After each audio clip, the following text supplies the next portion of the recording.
Hi, my name is Marlene Montalongo, and I am a classical conversations tutor. I've been tutoring for 4 years. I've tutored both foundations and essentials, and I love both of them. Both of my children will be in challenge, so I'm a little sad. This is the end of my foundations essentials journey, but I have loved every minute of it.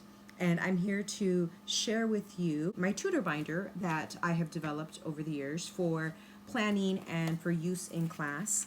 I think at this time of the year, there are many of us who are getting ready and planning for next year already, trying to figure out how to plan and put these things together.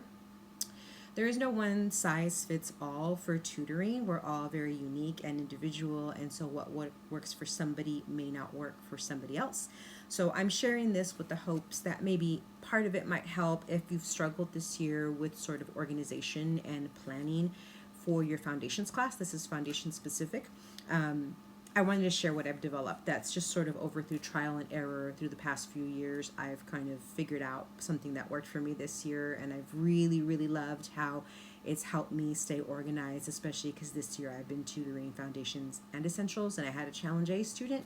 So let me show you what is in my tutor binder. All right, so let me show you the inside of my tutor binder. So I really like these Mead 5-star binders first because they're really flexible and you can kind of open them up this way and carry them with you pretty much everywhere you go. Sometimes when I go outside for class, games, or review, I love this because I can just throw it on the ground and it's not going to get dirty or anything like that, like taking my full foundations guide. So this is my tutor binder. First, I'll show you the tabs. So I have our scripture, our John 1 here. I have a tab for new grammar, science, fine arts, and review. So this makes it really easy for me to keep everything that I need for the morning in one place. Of course, after scripture, I have the Latin, I have the John 1 in here. So that makes it really easy for me to open it up and make sure that I have the full 12 or 24 weeks of that. New grammar, I have, so this is my last year tutoring and being in foundations. So I cut my guide up and I pulled the whole cycle 3 out and put it in here. If you do not want to do that, you of course can make copies. I believe there are planning pages that have the memory work in classical conversations connected that you can print, but I just cut mine and I have the cycle memory work page. I have the year at a glance. And then I have starting from page 1 all the way to page 24. I keep a tab in here so I can quickly flip to the week that we're going to be on, or that we're on that week.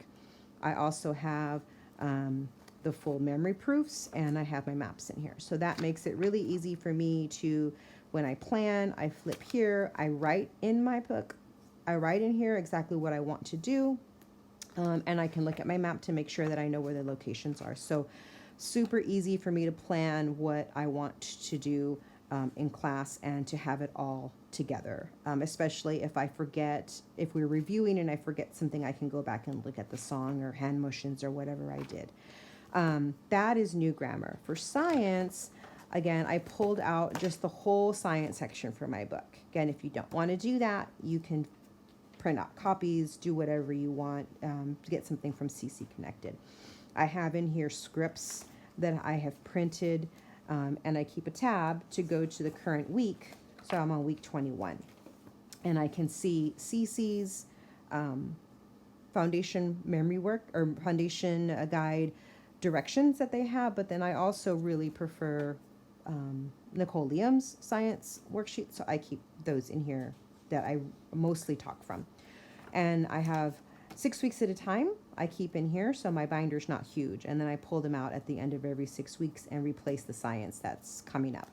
Same thing for fine arts. I don't keep all 24 weeks of fine arts in here. I just pull out the pages that I'm going to need, which this will be for orchestra. Again, my tab tells me where I am currently. We're going into week 21, so I have this page I printed on our composer along with a listening guide and then maybe a visual listening guide. So this just helps me review and get ready, but I can also use these in class and open them up and have them ready to go. So that's my fine arts. And for review, I have these handy dandy awesome possum review sheets that another tutor mom created. So it has, this past week was our week 20, and then it has the previous 6 weeks of work in there, which I love because I can just cross things off as we review. And then I just write on the right hand side, what do I want to do? I want to do geography first, and I want to do show me, tell me. And then I want to do math and history next, and I played a game with that. And then maybe musical chairs for English, science, and timeline. And that makes it super easy for me to know what I have planned and to plan it. I also have in here review game ideas, so I can use that and refer to it for planning purposes, and I keep a tab there. So that is it. Every week I take this to class, and every 6 weeks I change things out, but it is very helpful. I've loved how it's helped me lighten my load of things I have to take with me, and I hope that you guys find it helpful and useful. If you have any questions, please feel free to contact me.